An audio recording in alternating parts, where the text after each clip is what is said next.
السلام علیکم ورحمۃ اللہ وبرکاتہ۔ اعوذ باللہ السمیع العلیم من الشیطان الرجیم، بسم اللہ الرحمن الرحیم۔ رب اشرح لی صدری ویسر لی امری واحلل عقدۃ من لسانی یفقہوا قولی، رب زدنی علما رب زدنی علما۔ اللہم فقہنی فی الدین، اللہم الہمنی رشدی واعذنی من شر نفسی، اللہم انفعنا بما علمتنا وعلمنا ما ینفعنا وزدنا علما۔ اللہم انا نسألک علما نافعا وعملا متقبلا ورزقا طیبا، آمین اللہم آمین۔ بسم اللہ الرحمن الرحیم۔ سورہ اعراف، اور سورہ اعراف کی ہم نے 23 تک آیات پڑھی تھی، اور اس کا خلاصہ کیا تھا کہ اس میں شیطان نے جو وسوسہ ڈالا، شیطان نے قسمیں کھائیں، اور پھر اس کے بعد ہمارے جو ماں باپ تھے ان کا لباس اتروایا، اور پھر جو ہی لباس اترا تو اللہ تعالیٰ نے یاد دہانی کرائی کہ کیا میں نے الم انہکما عن تلکما الشجرۃ واقل لکما ان الشیطان لکما عدو مبین، کہ کیا میں نے منع نہیں کیا تھا کہ اس کے پاس نہیں جانا، شیطان تمہارا دشمن ہے۔ تو فوراً ان دونوں نے ریئلائز کیا اور دونوں تڑپ اٹھے کہ ربنا ظلمنا انفسنا وَإِن لَّمْ تَغْفِرْ لَنَا وَتَرْحَمْنَا، اے ہمارے رب، اگر ہم یعنی ظلم کیا ہم نے اپنی جانوں پر، اگر تو نے ہمیں نہ بخشا، وَتَرْحَمْنَا تو نے رحم نہ کیا، تو لَنَكُونَنَّ مِنَ الْخَاسِرِينَ، ہم خسارہ پانے والوں میں سے ہو جائیں گے۔ اور پھر سورہ بقرہ میں آتا ہے کہ فَتَلَقَّىٰ آدَمُ مِن رَّبِّهِ كَلِمَاتٍ فَتَابَ عَلَيْهِ إِنَّهُ هُوَ التَّوَّابُ الرَّحِيمُ، کہ اللہ تعالیٰ نے سے آدم نے اللہ تعالیٰ سے کلمات چند سیکھے، پھر وہ اس نے اللہ نے ان کو معاف کیا، یعنی لوٹا ان کی طرف، اور بے شک وہ توبہ کو قبول کرنے و خوب رحم کرنے والا ہے۔ اب یہاں پر کیا نظر آتا ہے ہمیں، اس کا خلاصہ کیا ہے کہ شیطان اور آدم کا فرق، کہ کیا فرق نظر آیا کہ آدم علیہ السلام نے فوری اپنی غلطی کو تسلیم کیا، معافی مانگی ہے، اور پھر اللہ سے معافی مانگنے کے ساتھ اس کا رحم بھی مانگا ہے۔ وَتَرْحَمْنَا، معاف، تغفر لنا وَتَرْحَمْنَا، معافی مانگی ہے، ساتھ میں اللہ کا رحم مانگا ہے۔ آپ معافی مانگے، ساتھ میں اللہ سے رحمت بھی مانگے، اور پھر اس غلطی تسلیم کر کے درخواست کی، رحم کی، اور اس کے برعکس کیا کیا شیطان نے، نہ غلطی تسلیم کی نہ معافی مانگی، جس وجہ سے کیا ہوا، وہ دھتکار دیا گیا۔ تو یہ اگر ہم کسی انسان میں اگر یہ بات آ جاتی، نہ وہ غلطی تسلیم کر رہا ہے نہ وہ معافی مانگ رہا ہے، تو پھر کیسے اس پہ رحم ہوگا؟ تو اس لیے بار بار اس بات کی تاکید کی جاتی کہ استغفار کرتے رہیے۔ گناہ انسان کرتا رہتا ہے، اپنا نامہ اعمال چیک کر لیجئے، سارا دن ایسے ہی چلتا رہتا ہے گناہوں سے، تو استغفار لازمی کریں، چلتے پھرتے اپنی زبان میں، جس طرح بھی ہوتا ہے، جس طرح بھی، جیسے آپ کا دل کرتا ہے ویسے اللہ سے معافی مانگتے ہیں۔ جی، رب اغفر لی، ربنا فاغفر لنا ذنوبنا وکفر عنا سیئاتنا وتوفنا مع الابرار، جی یہ بھی مانگ سکتے ہیں۔ اور دوسرا یعنی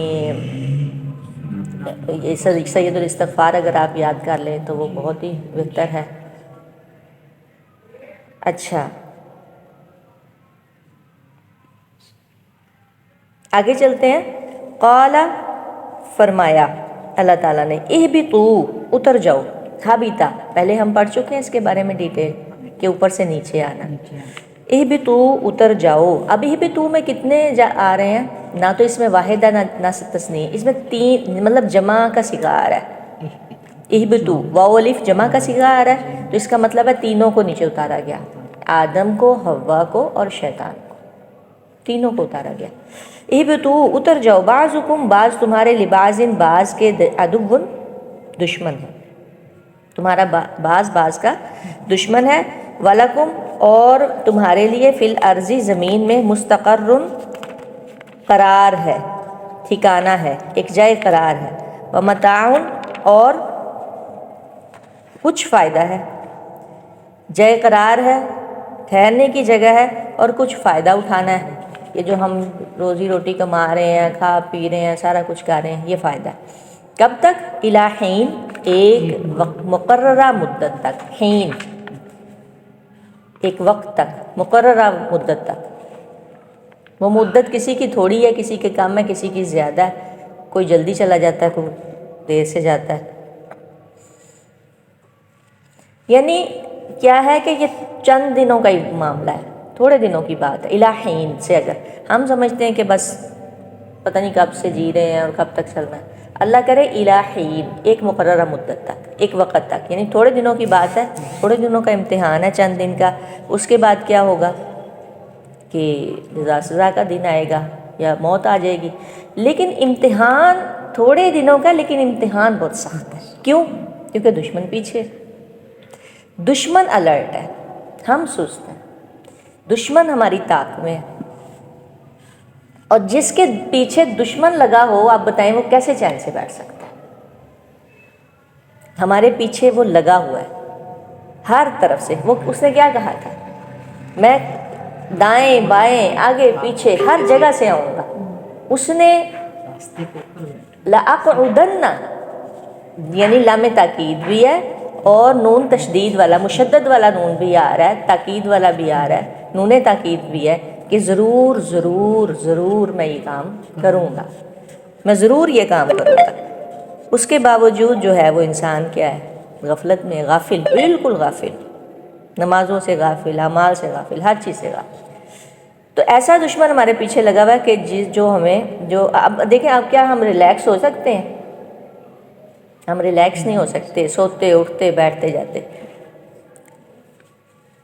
اور پھر وہ کس طرح سے پیچھے آتا ہے. اس میں نا امام ابن القیم جوزی کی ایک کتاب ہے شیطان کھلا دشمن، اس میں انہوں نے بڑی پیاری تفصیل کے ساتھ انہوں نے بیان کیا ہے کہ کس طرح انسان تمام انسانوں کو اور علم والوں کو اور خاص کر دین والوں کو کس طرح بہکاتا ہے. اس میں انہوں نے پوری ڈیٹیل کے ساتھ بیان کیا ہے کہ ہر ایک کو نا وہ اس کے طریقے سے ہی بہکاتا ہے. جس طرح کا انسان ہوتا ہے نا وہ اس کے طریقے سے ہی آتا ہے. اگر دیندار ہے، علم والا ہے تو وہ اس کے طریقے سے آئے گا، جاہل ہے تو وہ اس کے طریقے سے آئے گا. یعنی وہ انسانوں کی ایک کمزوری پکڑ لیتا ہے اور اس راستے کے ذریعے آتا ہے. پھر وہ لکھتے ہیں کہ جب شیطان ہر قسم کا حربہ استعمال کر لیتا ہے نا، اس نے دیکھ لیا کہ اب یہ بندہ میرے چنگل میں نہیں پھنس رہا، میرے جال میں نہیں آ رہا، اور یہ یعنی اس کے اندر ایمان ہے، تو پھر وہ کیا کرتا ہے؟ پھر وہ مایوس ہو جاتا ہے. پھر وہ دوسرے انسانوں کو اس کے خلاف کرنا شروع کر دیتا ہے، دوسرے انسانوں کو بھڑکانا شروع کر دیتا ہے اور ان کے دلوں میں شدید مخالفت پیدا کرتا ہے. اور پھر دوسرے انسان جو ہیں وہ اس انسان کے جو کہ اس کے چنگل میں نہیں آیا شیطان کے، تو وہ جو دوسرے انسان ہوتے ہیں وہ کیا کرتے ہیں؟ وہ پھر اس کی شدید مخالفت کرتے ہیں، جبکہ وہ حق پر ہوتا ہے، وہ ٹھیک بات کر رہا ہوتا ہے. اس کے باوجود وہ دوسرے، وہ چاہے اپنے ہوں چاہے پرائے ہوں چاہے بیگانے ہوں، وہ آپ کو کئی صورتوں میں ملیں گے کہ وہ انسان کس طرح سے ان کو خراب کر رہے ہوتے ہیں یا مخالفت کر رہے ہوتے ہیں. اچھا، پھر یہ ہم اس بارے میں میرے خیال میں پڑھ بھی چکے ہیں پہلے. ایک جو آئی تھی پارہ جب شروع ہوا تھا تو اس میں کیا ہوا تھا کہ اللہ تعالیٰ کہتے ہیں نا کہ جو شیطان مطلب شیاطین جن و انس کے گروہ اس کے خلاف ہو جاتے ہیں. یعنی ہر نبی کے لیے ہم نے جنات کو یعنی دشمن بنا کے بھیجا، اور پھر یہ جو پورے کے پورے گروہ ہوتے ہیں نا جن و انس کے، دونوں مل جاتے ہیں، جنات بھی اور انسان بھی، پھر یہ مخالفت کرتے ہیں. تو سورہ فاطر میں آتا ہے کہ ان الشیطان لکم عدو، لوگو شیطان بے شک تمہارا کھلا دشمن ہے. فاتخذوہ عدوا، پس اسے دشمن سمجھو. اور آگے آتا ہے کہ انما یدعو حزبہ، ایک جگہ پہ آتا ہے کہ انما یدعو حزبہ، بے شک اس کا گروہ جو ہے وہ اس کا ایک گروہ ہے، حزب الشیطان یعنی ایک پارٹی ہے اس کی، اور وہ کیا کرتی ہے؟ وہ تمہیں دعوت دیتی ہے، وہ بلاتی ہے. کیوں؟ لیکون من اصحاب السعیر، تاکہ لوگ آگ والوں میں شامل ہو جائیں.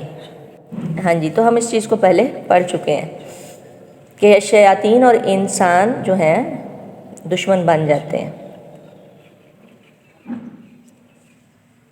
اب کیا ہے کہ یہ موت تک انسان کا پیچھا نہیں چھوڑے گا، نہیں چھوڑتا، مرتے دم تک یہ انسان کوشش ہوتی کہ کسی طرح سے انسان جو ہے نا وہ اللہ کا انکار کرتے.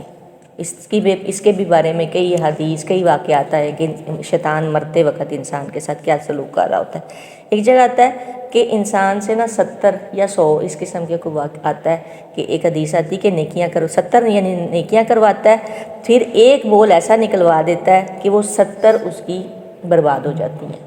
پہلے کہتا ہے کہ یہ بھی کر لو، یہ بھی کر لو، یہ بھی کر لو، نیکیاں کر کر انسان تھک جاتا ہے، تھک ہار جاتا ہے، پھر اس کے بعد ایک ایسا بول بلوا دیتا ہے کہ جس سے وہ سب برباد ہو جاتی ہے۔ تو مختلف قسم کے اس کے ہیلے ہیں۔ قال فرمایا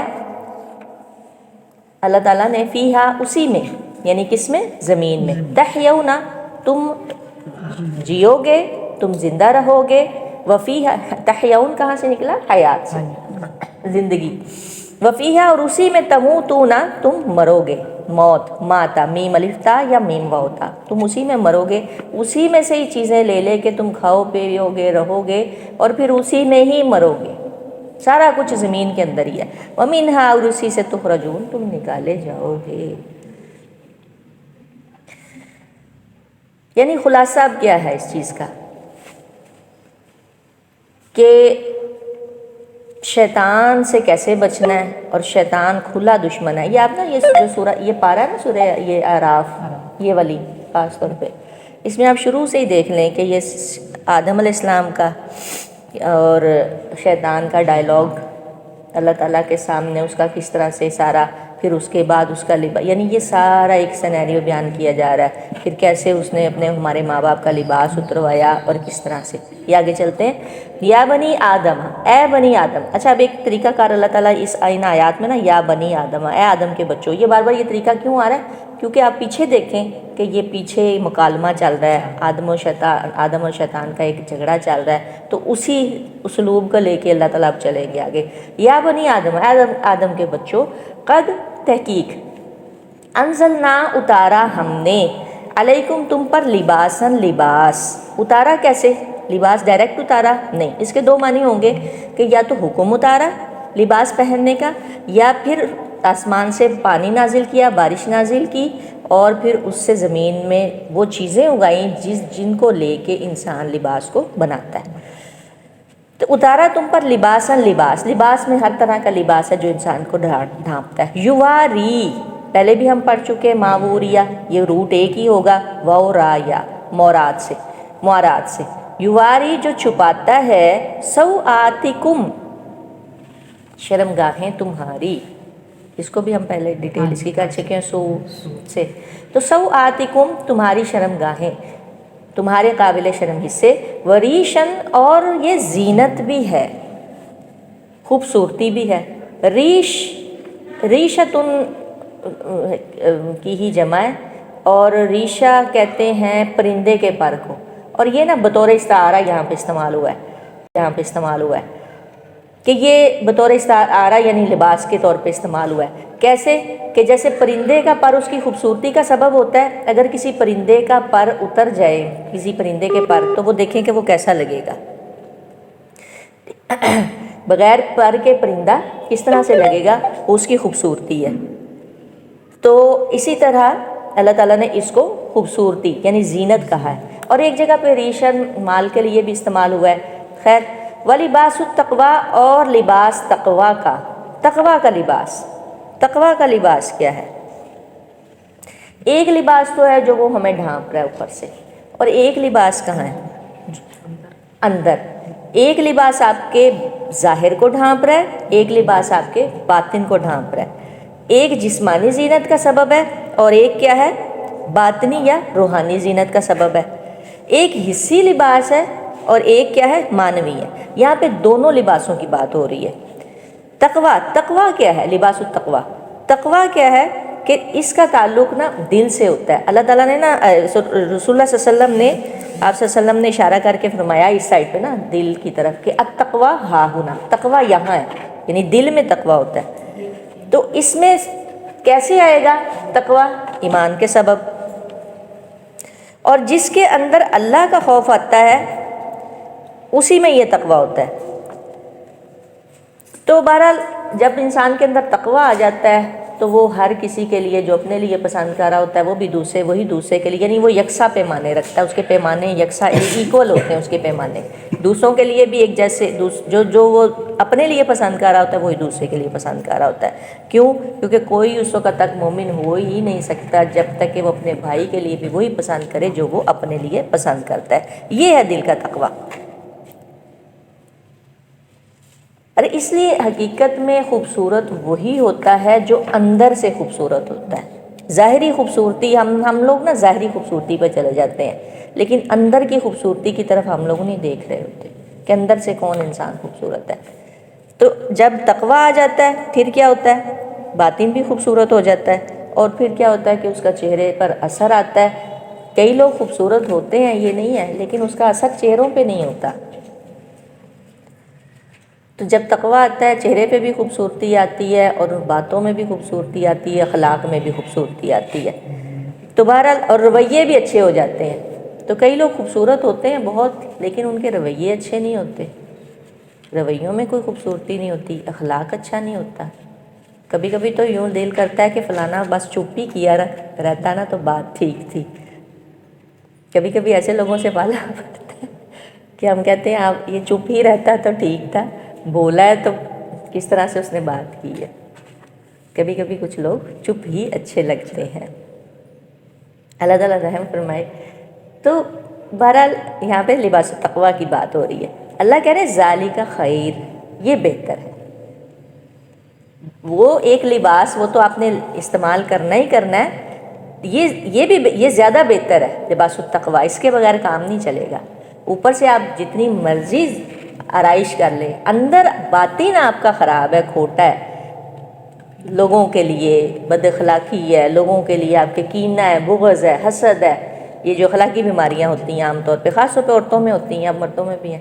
تو یہ اگر آپ کے اندر ہے تو وہ پھر آپ کا جو آپ چاہے جتنا مرضی خوبصورت لباس پہن لیں وہ نہیں لگے گا جب تک کہ آپ کے اندر خوبصورت نہیں ہوگا۔ تو اندر پہ کام کرنا زیادہ ضروری ہے، چاہے آپ جتنا مرضی باہر سے پارلر سے تیار ہو جائیں، سب کچھ ہو جائے، اندر سے کیسے تیار ہونا ہے، اندر سے کس طرح سے، اندر اپنا کیسے خوبصورت بنانا ہے، کیسے کرنا ہے، اس کے لیے کیا ہے؟ آپ اللہ سے مانگیں، اس کو پڑھے بغیر تو کام ہی نہیں بننا۔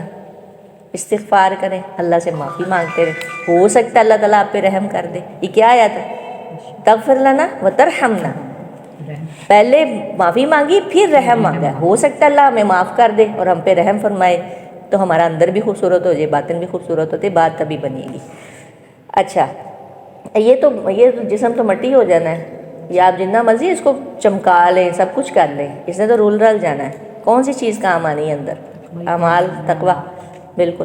ذالک، یہ من آیات اللہ، اللہ کی نشانیوں میں سے ہے۔ نشانیاں پہلے ہم پڑھ چکے ہیں کتنی ہیں، کونی اور شرعی۔ شرعی کون سی؟ من آیات اللہ، اللہ کی نشانیوں میں سے، یعنی اللہ کا حکم ہے کہ لباس پہننا ہے، اللہ کے آرڈر میں ہے، کیسے پہننا ہے، کس طرح سے، اس کی بھی پوری ڈیٹیل ہے کہ سطر کتنا، مرد کا کتنا، عورت کا کتنا، کیا ہے۔ اور اگر ہم کونی آیات میں سے دیکھیں، یعنی اللہ کی نشانیوں میں سے، تو کونی آیات میں سے ہر چیز کو اللہ تعالیٰ نے ایک لباس دیا ہوا ہے، ہر چیز، یعنی کسی کی کوئی کھال ہے، کسی کے بال ہے، کسی کے پر ہے، کسی کو کسی طرح کا لباس دیا ہوا ہے، مختلف ورائٹیز ہیں۔ میں ایک نا پرندہ کی ڈیتھ ہو گئی تھی، آئی تھنک وہ ڈو تھا، فاختہ تھی، اور میں جب گئی نا تو وہ ونڈو میں رکھی ہوئی تھی، تو جب میں نے اس کو دیکھا تو وہ ڈیڈ تھی بالکل۔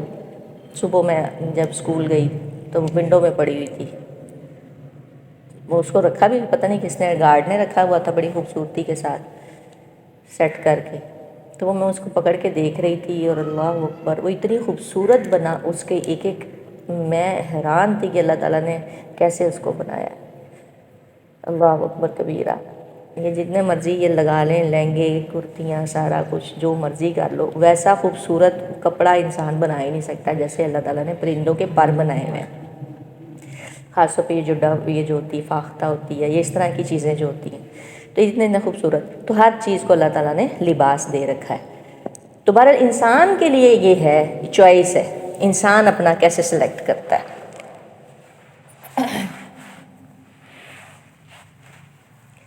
یا بنی آدم، اے آدم کے بچوں، اے اولاد آدم، لا یفتننکم، ہرگز فتنے میں نہ ڈالے تمہیں، ایک نون فتن کا ہے، فتنے کا ہے، اور ایک نون مشدد ہے، شدت والا ہے۔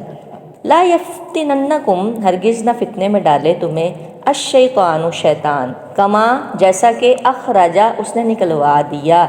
یہاں پہ فتنہ سے مراد کیا ہوگا؟ پہلے ہم فتنہ سے مراد کئی چیزیں پڑھ چکے ہیں۔ فتنہ سے مراد آزمائش، بھوک، بلا، فتنہ سے مراد کفر، فتنہ، یہاں فتنہ سے مراد کیا ہوگا؟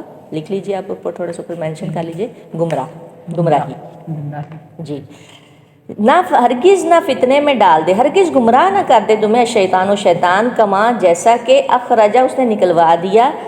خارجہ ہوتا ہے نکلنا، اخرجہ ہوتا ہے نکلوانا، نکلوا دیا ابویکم، تمہارے والدین کو، ابویکم، اب ابویکم آیا ہے، تسنیہ کا صیغہ ہے، جیسے دو باپ، تو وہ تغلیب کا قاعدہ یاد ہے آپ کو؟ صیغہ تغلیب کیسے کہ باپ یعنی تغلیب یعنی غالب ہے، تو اس لیے ابوین کا ہے۔ ابوین کا کیا مطلب ہے؟ ماں اور باپ، جیسے قمرین تھا، جیسے عمرین تھا، ٹھیک ہے، تغلیب صیغہ تغلیب ہے، یہ تغلیب کے قاعدے پہ۔ ابویکم، تمہارے والدین کو۔ اب یہاں پہ والدین اللہ تعالیٰ نے ذکر کیا ہے تاکہ اچھی طرح انسان کو پتہ چلے، سمجھ سکے کہ ہمارے ماں باپ کا لباس اتروایا تھا سب سے پہلے، یہی کام اب شیطان کر رہا ہے۔ ابویکم، تمہارے والد، نکلوایا، پہلے نکلوایا تمہارے والدین کو، من الجنتی، جنت سے، پھر کیا کیا؟ ینزع، اتروایا، ینزع، نزع، ہم پڑھتے ہیں والنازعات غرقا، نزع یعنی کھینچنا، پھر کھچوایا، کھینچ دیا، اتروا دیا، عنہما، ان دونوں سے، لباسہما، ان دونوں کا لباس۔ اس میں تثنیہ کا جو قاعدہ ہے، تثنیہ کے صیغے آپ اچھی طرح سے اس میں سے بے شک الگ نکال کے اپنے رجسٹر میں اس کو رائٹ کر لیجئے، تثنیہ کے جتنے بھی ہیں سورہ اعراف میں، آپ ان کو بڑے اچھے طریقے سے آپ ان کو سمجھ سکتے ہیں۔ لباسہما، ان دونوں کا لباس، ان دونوں کا، لیوریہما، یرا سے، یرا، یرا، اور روٹ کیا ہوگا اس کا؟ رآ، را حمزہ یا رآ، لیوریہما، تاکہ وہ دکھائے انہیں، ان دونوں کو، سوآتہما، شرمگاہیں ان دونوں کی، اس لیے لباس اتروایا۔ کوئی کہے نا کسی کو کہ کسی ماں، کسی کی والدہ کا دوپٹہ ہی اتار دو تو کیسی غیرت کام آتی ہے، غیرت مند بندہ ہو جاتا ہے کہ میری ماں کا دوپٹہ اتروا دیا۔ اب اللہ کہہ رہے ہیں باپ، ماں باپ، اللہ ایسے بیان کر رہے ہیں، یا بنی آدم، تمہیں ہرگز فتنے میں ڈال دے شیطان، اسے تو تمہارے والدین کو نکلوا دیا تھا، اور پھر ساتھ میں لباس بھی اتروا دیا تھا۔ اب کتنے شیطان کے چیلے بنے ہوئے ہیں، انہیں نہیں پتا کہ ہمارے ماں باپ کے ساتھ کیا ہوا تھا۔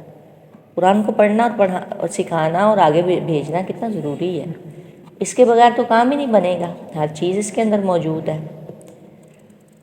تو جنت اب کیا ہو رہا ہے؟ اب بھی یہی وہ کام کر رہا ہے، اب بھی چھوٹے، جتنے چھوٹے کپڑے ہیں نا اتنے زیادہ خوبصورت کر کے یعنی جتنا چھوٹا لباس ہوگا اتنی اٹریکٹیو لگے گی لڑکی یا عورت جو بھی ہے، تو تنگ سے تنگ، چھوٹے سے چھوٹا لباس کر کے تو وہ اس کو سامنے لا رہا ہے۔ یہ شیطان کی چال ہے۔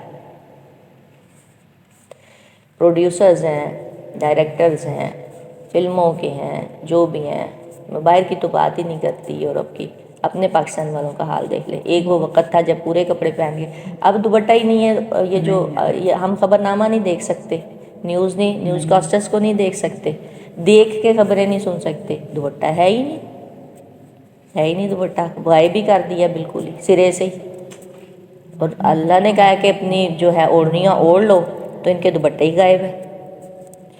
پھر یہی حالات ہمارے ڈراموں کے ہیں، اور اب میں نے جو اپنی آنکھوں سے اپنے حالات دیکھے بچیوں کے، یہ اپنے ہی سٹی میں کہ بچیوں نے جو ان کی ڈریسنگ ہے وہ سارا ان کا یہ اوپر سے بازو اور ہر چیز نظر آ رہی شادی پہ، اور وہ ایسے ہی وہ شادی میں بال انہوں نے بنائے ہوئے، اسٹریٹ کیے ہوئے، اور بس یہ اتنا حصہ ان کا جو ہے وہ ڈھکا ہوا ہے، باقی انہوں نے یہاں پہ نیٹ لگائی ہوئی ہے اور سب نظر آ رہا ہے ہر چیز۔ اسی طرح دلہن بناتے ہیں تو دوپٹہ نہیں سر پہ ڈال دیا تو سینے پہ نہیں ہے، سارا ان کا سب کچھ نظر آ رہا ہوتا ہے ہر چیز۔ سب سے پہلے جو ہیں وہ اور لوگ دیکھ رہے ہوتے ہیں بیوی کو، مرد کی؟ کہاں گئی غیرت لوگوں کی؟ انتہا نہیں بے غیرتی کی۔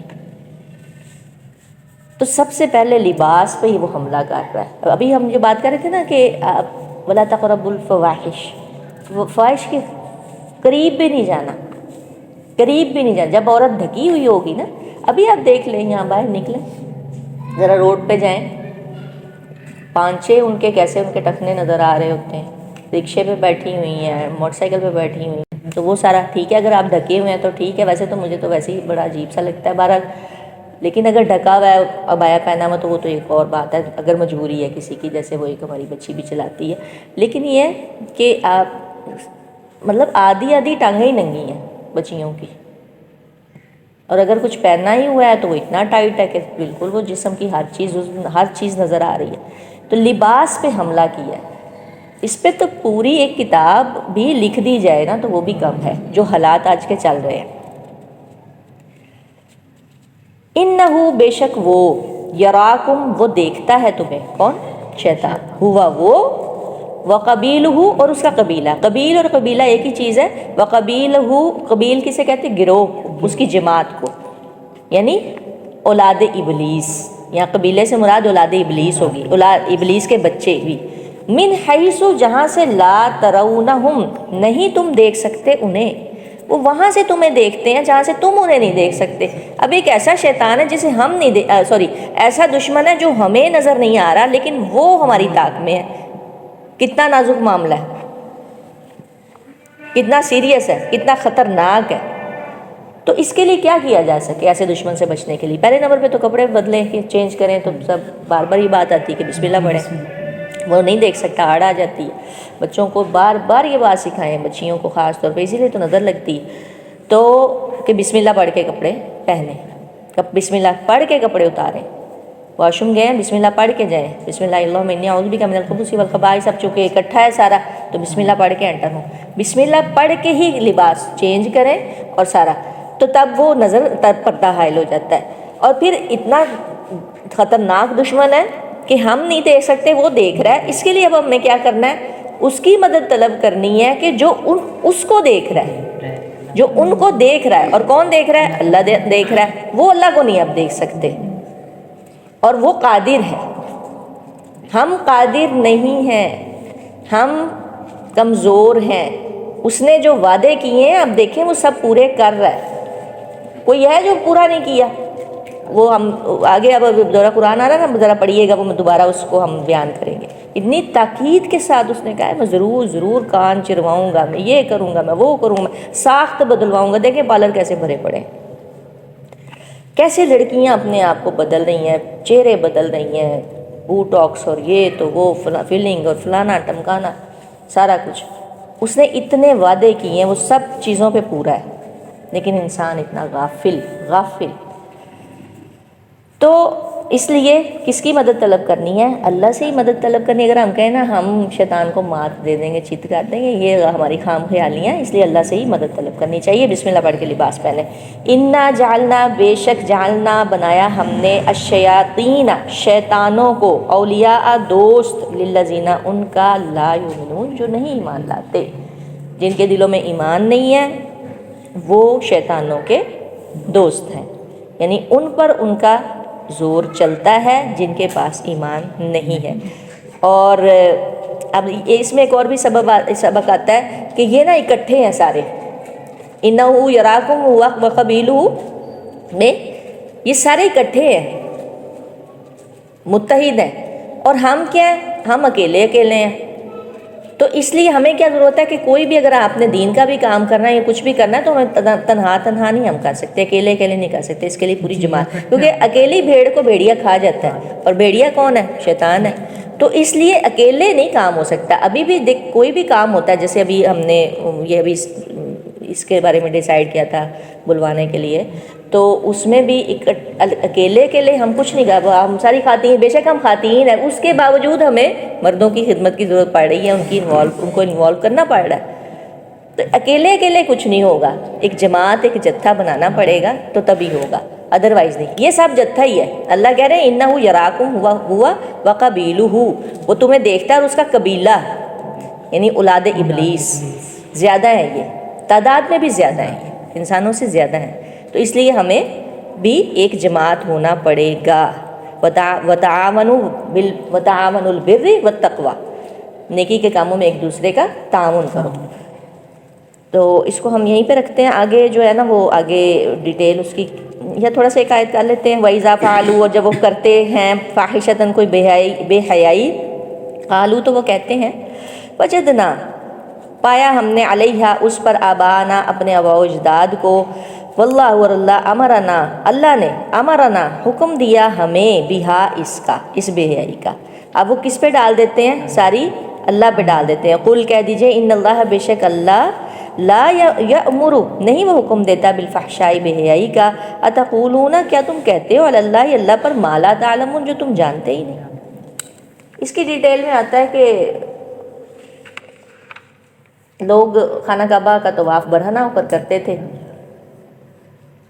مرد دن میں اور عورتیں رات میں، اور ان کا قول تھا کہ جن کپڑوں میں ہم گناہ کرتے ہیں نا ان کو پہن کے ہم طواف نہیں کریں گے۔ اب یہ لاجک انہوں نے کیا بیان کی کہ ان کپڑوں میں ہم گناہ کرتے ہیں، یہ کپڑے پہن کے ہم نے طواف نہیں کرنا، اور کپڑے اتار کے برہنہ طواف کرتے۔ اس پر یہ آیت نازل ہوئی، اور بہرحال اس میں آگے بھی کچھ ڈیٹیل ہے کہ ایک عورت کے بارے میں آتا ہے، تو وہ یہ بات کہتی کہ میں برہنہ ہو کے طواف کروں گی، اور بہرحال اس کی کافی ڈیٹیل ہے، تو جو ہے اس وجہ سے یہ آیت اتری۔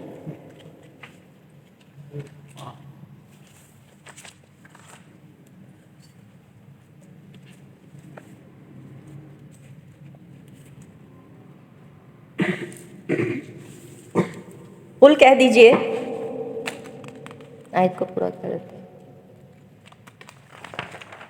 امر ربی حکم دیا میرے رب نے بالقسط انصاف کا، وَأَقِیمُوا اور سیدھے کرو وجوہکم اپنے چہرے، قائم نماز جیسے نماز قائم کرو میں کیا ہوتا ہے اس کو پورے خشوع و خضوع کے ساتھ کرو، اسی طرح قامت سیدھے کرو، متوجہ کرو وجوہکم اپنے چہرے، عند کل مسجد ہر نماز کے وقت۔ یہاں پہ مسجد سجدہ کرنے کی جگہ یا نماز کے وقت آیا ہے، تو یعنی جس جگہ پر سجدہ ہو اسے مسجد کہہ دیا گیا۔ وَدْعُوهُ اور پکارو اسے مخلصین خالص کرتے ہوئے لہ الدین اس کے لیے دین کو، اسی کے لیے دین کو، کما جیسا کہ بدأکم اس نے ابتدا کی تھی تمہاری، تعودون تم ویسے ہی اس کے پاس لوٹو گے۔ بدأکم کیسے ابتدا ہوئی تھی؟ برہنہ انسان آیا اور ننگے پاؤں آیا، ایسے ہی اٹھے گا اور ننگے پاؤں ہی جائے گا، تعودون ویسے ہی تم لوٹو گے۔ اب ہر نماز کے وقت یعنی یہ بات کہہ دی گئی ہے کہ ہر نماز کے وقت جو ہے نا اپنی زینت اختیار کرنی ہے۔ اس کے بارے میں ایک صحابی کا میں آ رہا تھا کہ وہ ہر نماز کے وقت نا نیا لباس پہنتے، یعنی اپنی ڈریسنگ اچھی کر کے نماز کے لیے جاتے تھے۔ ابھی بھی آپ حرم میں جائیں نا تو آپ دیکھیں گے کہ یہاں پہ تو ہم لوگ بیبیاں جیسے مرضی کھڑی ہو جاتی ہیں نا نماز کے لیے، ایسے نہیں ہوتا۔ نماز کے لیے ایک آپ الگ سے مخصوص بنائیں، عبایا بنا لیں۔ آپ نہ باہر اگر آپ نہیں بھی عبایا پہننا چاہتے تو نہ پہنیں، بالفرض اگر جو نہیں عبایا کو پسند، لیکن نماز کے لیے لازمی عبایا بنائیں۔ نماز کے لیے آپ کا ایک الگ عبایا وہاں پر آپ کا ہینگ کیا ہو، وہ پہنے۔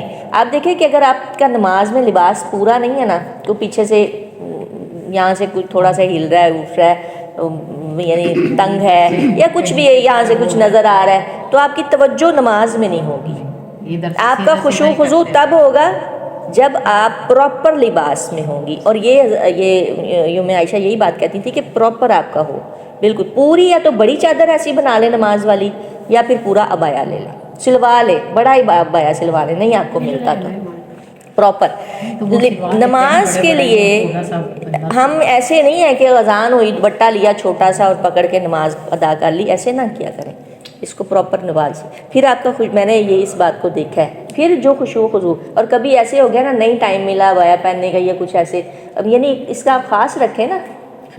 آپ اور بھی تو ڈریسنگ کرتے ہیں، کپڑے کتنے سلواتے ہیں، 10 سوٹ آپ کی الماریوں میں لٹکے ہوتے ہیں، تو کیا نماز کے لیے آپ کے 2 عبائے نہیں لٹکے ہو سکتے الگ سے؟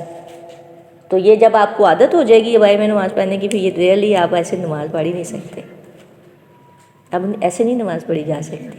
تو وہ اس میں آپ اس کو غور کیجئے گا، اس میں زیادہ خشوع و خضوع ہے، ٹھیک ہے۔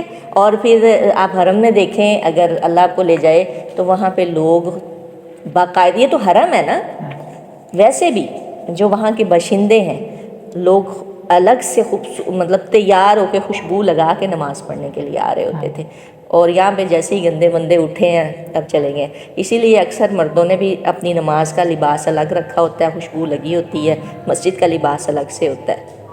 تو اس چیز کا خاص خیال رکھنا. لباس کی بات ہو رہی بار بار، اور اس میں حدیث میں تھوڑی سی بیان کر دوں کہ جو ایک حدیث آتی ہے لباس کے بارے میں، حضرت فاروق اعظم رضی اللہ تعالیٰ عنہ فرماتے ہیں کہ رسول اللہ صلی اللہ علیہ وسلم نے فرمایا کہ کوئی شخص نیا لباس پہنے تو اس کو چاہیے کہ لباس پہنتے وقت یہ دعا پڑھے، الحمدللہ الذی کسانی ما اواری بہ عورتی و اتجمل بہ فی حیاتی، یعنی شکر اس ذات کا جس نے مجھے لباس دیا جس کے ذریعے میں اپنے سطر کا پردہ کروں اور زینت اختیار کروں، حاصل کروں. یہ اور دعا جو بچوں کو بھی ساروں کو سکھائیں. سبحانک اللہم و بحمدک ونشہد ان لا الہ الا انت نستغفرک ونتوب الیک.